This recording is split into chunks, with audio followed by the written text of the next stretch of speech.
You are now watching Rip6 TV.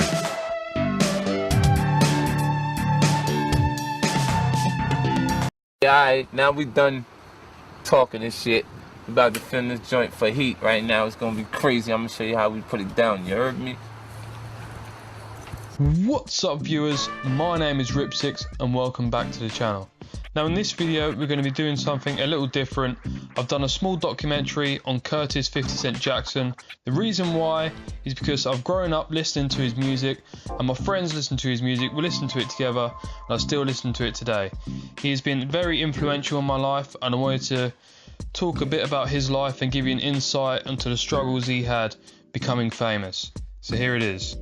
So Curtis Jackson, also known by his stage name 50 Cent, was born on July the 6th, 1975 in New York City, in the borough of Queens. He was raised in a broken home in a rough neighbourhood, and his single mother worked hard hustling on the streets as a drug dealer.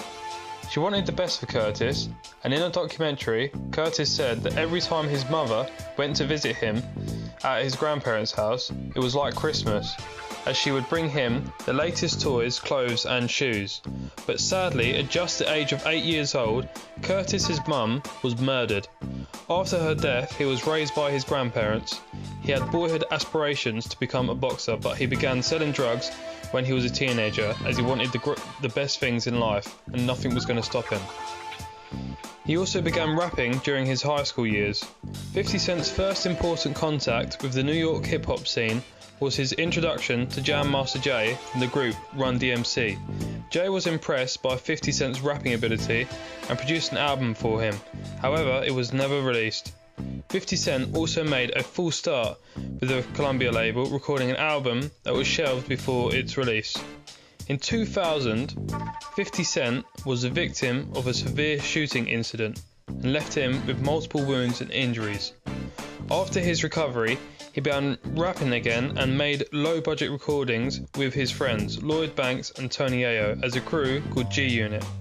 Their efforts were noticed by hip-hop stars Eminem and Dr. Dre, who promoted 50 Cent as a solo act and signed him jointly to their record labels. 50 Cent's debut release was called Get Rich or Die Trying. It was produced by Eminem and Dr. Dre and it was a massive success. It sold over 9 million units. Its singles, including Wankster and In the Club, were crossover hits on the pop charts. His personal appearance, muscled and tattooed, wearing a bulletproof vest, tooting a handgun, were also strong factors in increasing his overall audience. Get Rich was followed by another hit album in 2005 called The Massacre, on which 50 Cent continues to rap about drugs, crime, sex, on tracks like Candy Shop and Just a Little Bit. All of 50 Cent's songs are based on true real-life experiences that he's had. Now, following in the tracks of hip-hop artists such as Dr. Dre and Jay-Z, 50 Cent successfully expanded his brand to other markets. He promoted and invested in vitamin water, a partnership that reportedly netted him $100 million when the company was sold to Coca-Cola in 2007. 50 Cent also founded the successful SMS audio headphone line. 50 Cent also had his own clothing line when he partnered up with Mark Echo Enterprises in the spring of 2003 to create a clothing line that was sold through Echo Unlimited. G-Unit Clothing was accounting for 15% of Echo's revenue. The line pulled in over $75 million in 2006.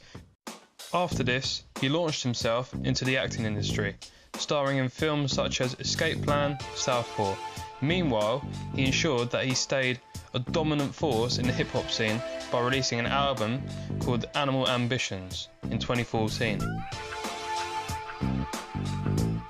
You have been watching 50 Cent, The Story documentary.